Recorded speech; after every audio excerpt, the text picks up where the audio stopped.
dedicated to southern and eastern Kentucky. This is WYMT Mountain News at 5:30.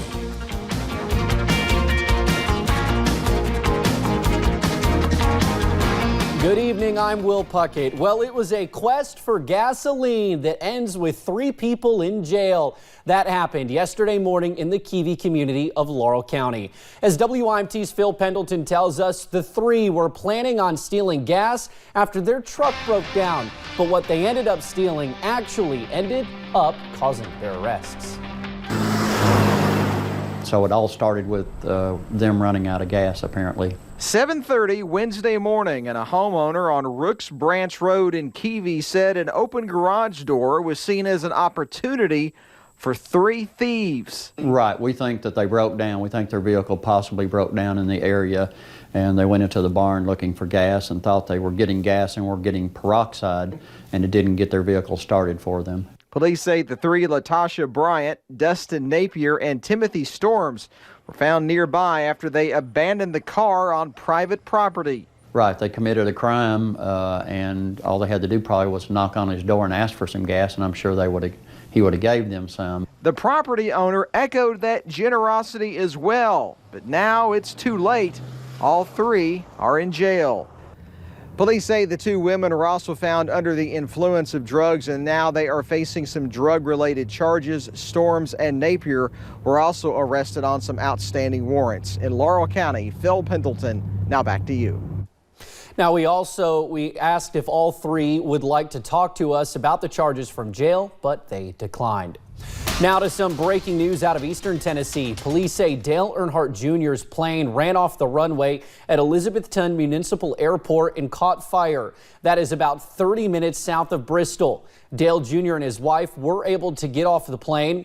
While he did suffer some cuts, it appears he will be okay. The truck series runs tonight at Bristol.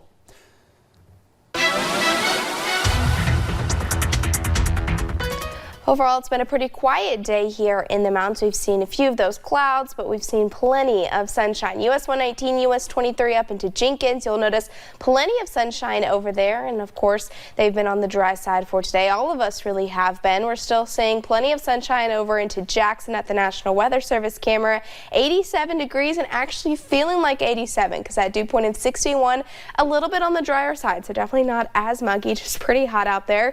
Temperatures anywhere from those mid to upper 80s and even close to 90 looking into Hazard. A little bit cooler in Wise at 82, and we're also seeing an 82 over into Somerset. But check out those dew points. Most of us into the upper 50s to lower 60s. It's usually that comfortable to getting a little sticky, but compared to those upper 60s to lower 70s, not feeling too bad out there this afternoon. We'll continue to see those warm temperatures, of course, as we head throughout the rest of those evening hours. We'll start to cool off and see those temperatures drop into about those low to mid 60s, hanging on to a few clouds, but overall we'll see those mostly clear skies. I'll break down what to expect as we head into your Friday and into your weekend coming up in just a few short minutes. All righty, Paige. Thank you, ma'am. Well, allergy flares are once again a problem across the region. Many people are seeking relief as we enter mid-August and prepare for the coming of fall. Pikeville Medical Center ear, nose, and throat surgeon William Helton says the issue is not a seasonal problem. For that reason, many people are never sure how to treat their symptoms. He says self-diagnosis leads to more problems since people attempt to treat the issues the wrong way or they ignore them altogether.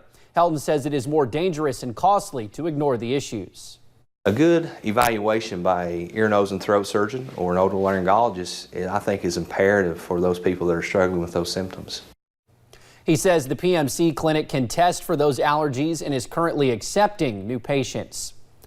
Also breaking tonight, a bad crash involving a Greyhound bus in Rockcastle County.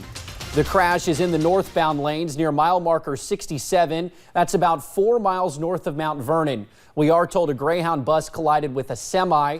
The semi overturned. The northbound lanes are closed right now. We know there are injuries, but we do not know the extent of them. Well, the FDA has unveiled a graphic new health warnings it wants to add to cigarette packages and labels. They say the images send a clear message to the public about the consequences of smoking. They show conditions like cancerous tumors, COPD, lost limbs, and macular degeneration.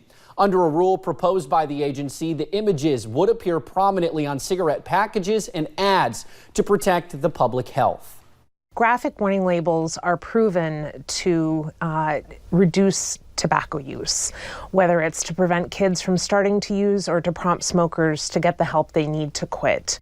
Cigarette labels were last updated in 1984 to include a warning on the side of the box from the Surgeon General that smoking may be hazardous to your health. The FDA is seeking input from the public until October 15th on the new labels and plans to finalize its rule next spring. The family of the woman killed in the 2018 Louisville Kroger shooting has filed a lawsuit against the store and the man charged in the shooting, Gregory Bush. Maurice Stollard was shot inside the store while Vicki Jones was shot to death minutes later in the parking lot.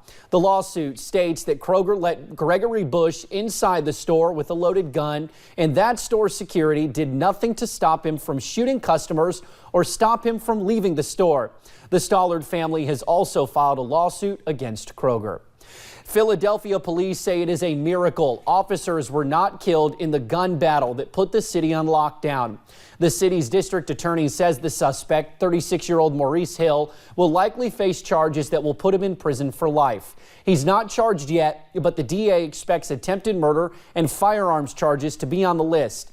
Hill is accused of opening fire on officers yesterday as they entered a home. 6 officers were shot. Hill then barricaded himself inside the home for nearly 8 hours.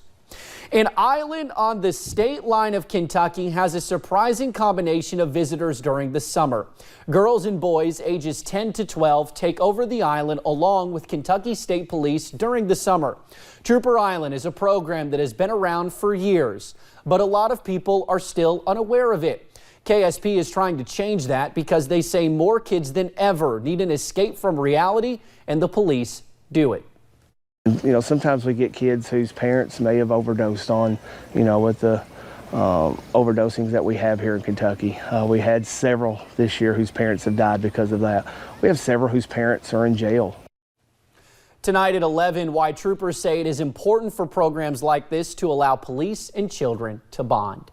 A big night for some baseball players from Kentucky. A team from Bowling Green will represent the state in the Little League World Series again. Rain could delay the game for the kids. About an hour ago or so, our sister station WBKO had a reporter who said that it was pouring. But right now, first pitch is scheduled for 7 on ESPN2. They will play a team from Minnesota. Well, coming up on Mountain News at 5:30, on the heels of their World Cup championship, the battle for equal pay for the women's national team might be heading to court. And if you think it's hot today, those temperatures are only going to get hotter as we head into the weekend. We'll be into the lower 90s. But what about those rain chances? I'll have all those details coming up in just a few short minutes.